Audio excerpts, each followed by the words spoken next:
କରିଥିବା କି ଏମିତି ଅଭ୍ୟାସ କରିଥିବା ତାହେଲେ ଆମେ ସଙ୍ଗେ ସଙ୍ଗେ କହିଦେବା କହିପାରିବା ନା ନାହିଁ ଏକ ଘରେ ଶୁଣୁଥିବା ସଂଖ୍ୟା ଦେଖ ନା ଆମେ ସଙ୍ଗେ ସଙ୍ଗେ କହିଦେବା 100 110 120 130 ଆମେ ଏଇ ଧାଡିକୁ ଧାଡିଲେ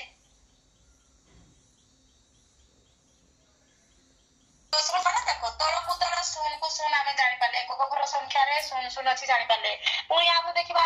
ଏକକ ଘରେ ଏକ ଥିବା ସଂଖ୍ୟା କେତୋଟି ଅଛି ଆମେ ସଙ୍ଗେ ସଙ୍ଗେ ଜାଣିପାରିବା ହେଲା କି ସହଜ ହବ 2 ଥିବା ସଂଖ୍ୟା ଜାଣିପାରିବା 3 ଥିବା ସଂଖ୍ୟା ଜାଣିପାରିବା ଏ ଯେ 9 ଥିବା ସଂଖ୍ୟା ସହଜରେ ଜାଣିପାରିବା ହେଲା କି ଏମିତି ଲେଖିଲେ ଆମକୁ ସହଜ ହେବ ସେମିତି ଦଶକ ଘର ସଂଖ୍ୟା ଥିବା କହିଲେ ସେମିତି ଆମେ କରିପାରିବା ସହଜ ହବ ଆମକୁ ଦେଖି ମାନେ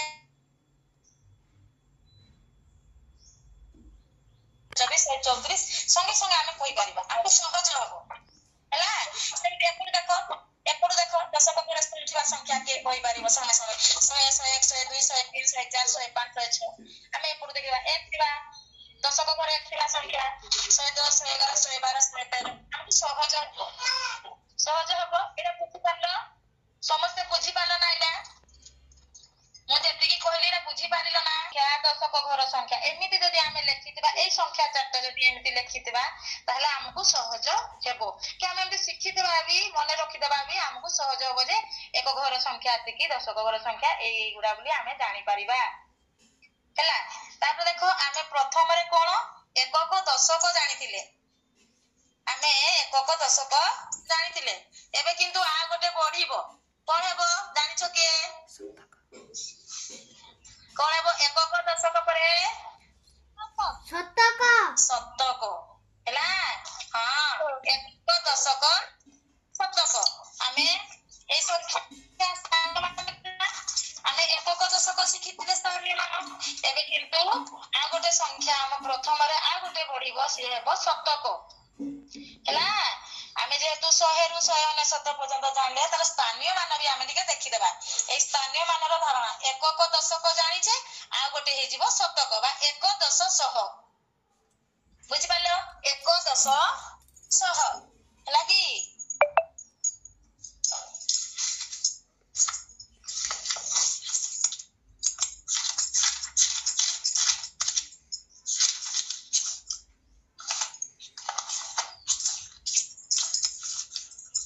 এই দেখো ମୁଁ ଏବେ କେତେ ସଂଖ୍ୟା ଲେଖିଲି କହିବ ଦେଖ 100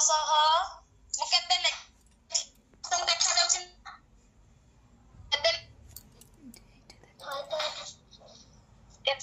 କହିପାରିବ ସମୀକ୍ଷା ଭାଇ କହିଲ ମୁଁ କେତେ ସଂଖ୍ୟାଟା ଲେଖିଲି ଦେଖିବା ଫେର ସବୁ